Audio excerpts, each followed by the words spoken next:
Alors maintenant, je vais vous présenter mon chouchou, mon médecin coup de cœur. Non, ça marche pas comme ça, hein. Tu me la refais pas. Moi aussi, c'est mon médecin chouchou. Bon, alors, nous vous présentons notre médecin de Réinfo Santé Suisse Internationale Et du mouvement fédératif roman. Le docteur Philippe Sagesser se positionne et s'engage depuis le début avec générosité, perspicacité et persévérance. Et nous sommes extrêmement honorés et fiers de le laisser parler aujourd'hui, qu'il soit parmi nous. Philippe Sagesser. Bonjour Genève. Bonjour la conscience humaine. Vous êtes la conscience humaine aussi. Voilà. Avant d'entrer dans le vif du sujet, j'aimerais mettre en perspective et en cohérence le traité OMS avec les changements que j'ai pu constater durant 30 ans d'activité médicale et d'engagement dans le domaine de la politique de la santé. Il y a 3 ans, comme sans doute pour la majeure partie de la population encore aujourd'hui, je restais sur une représentation positive de l'OMS, celle d'une organisation fondée par des hommes aux commandes des destinées de nations souveraines, financées par des États membres soucieux de promouvoir la santé. La crise Covid, le profil des donateurs actuels et plusieurs manquements récents de cette organisation m'ont fait radicalement changer ma vision. Durant ces 20 dernières années, la marchandisation progressive de la médecine a été un grand défi pour les systèmes de santé.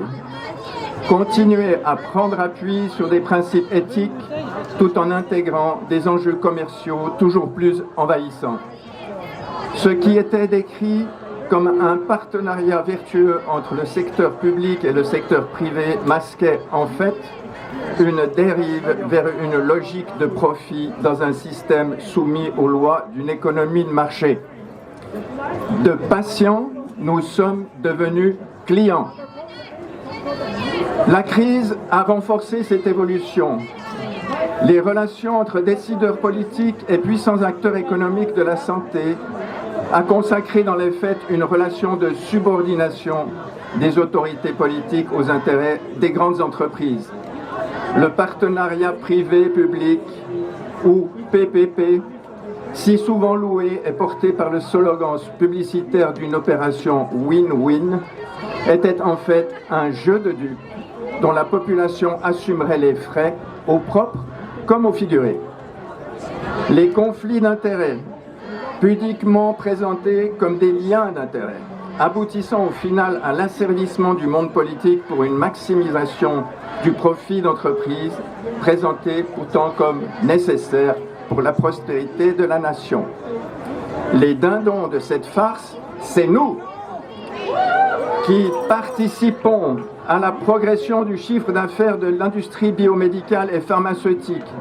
Nos impôts et nos primes d'assurance maladie comblent les déficits grandissants du secteur public tout en alimentant le business florissant qui est devenu la santé. Ceci est particulièrement vrai s'agissant des injections ARN messagers, sujettes à de nombreux effets secondaires, commandées en excès et sans garantie, qui ont permis d'engranger des bénéfices démesurés des fabricants et qui va contribuer à la prochaine hausse de nos primes d'assurance. Prenez conscience que cette crise sanitaire surestimée et surmédiatisée, gérée par la peur, est le coup d'envoi d'une révolution radicale du système de santé. Au prétexte de la nécessité, je vous rappelle que nos autorités ont donc verrouillé l'espace avec une loi d'urgence au contenu liberticide, contraire à la lettre et à l'esprit de notre Constitution. Il aura fallu le saccage de l'éthique médicale et la violation des principes élémentaires du droit des patients. La nonchalance et l'arrogance des organes de surveillance à la fois juges et parties est bourrée de conflits d'intérêts.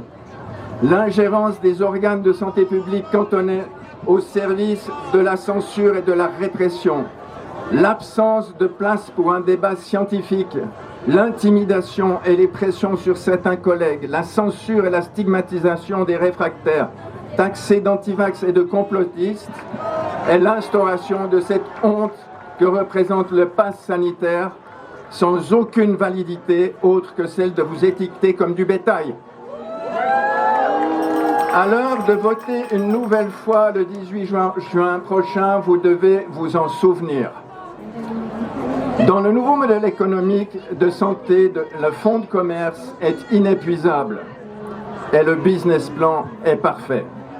Vous n'êtes plus désormais l'inévitable consommateur de soins, mais vous devenez également le produit. Le système ne vous sert plus, il se sert de vous pour maximiser les profits. Prenez bien conscience de ce changement, il est radical.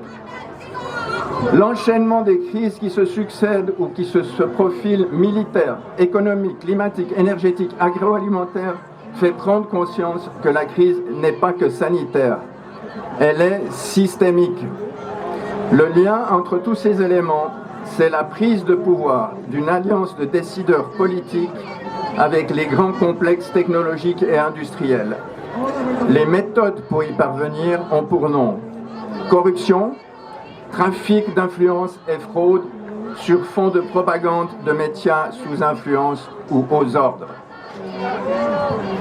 On ne mord pas la main qui vous nourrit. Tel est le principe sur lequel se déclinent toutes les formes de corruption, des plus grossières aux plus subtiles, basées sur la perte de votre liberté, de votre indépendance et de votre souveraineté, et qui englobe les mécanismes visant à briser, détériorer physiquement et moralement. La marchandisation de la santé comme la financiarisation de l'économie ont accouché de monstres incontrôlables, pervers et destructeurs. Aujourd'hui, l'OMS comprend plus de 7000 collaborateurs. Elle est financée actuellement à 80% par des organismes privés et réalise ce que ses bailleurs de fonds attendent de l'organisation. C'est dans ce contexte que l'Organisation mondiale de la santé cherche à renforcer son contrôle sur la santé mondiale avec son traité sur les pandémies tout en modifiant le règlement sanitaire international. Le traité sur la pandémie accorderait à l'OMS un pouvoir bien plus important que les réponses à une quelconque pandémie.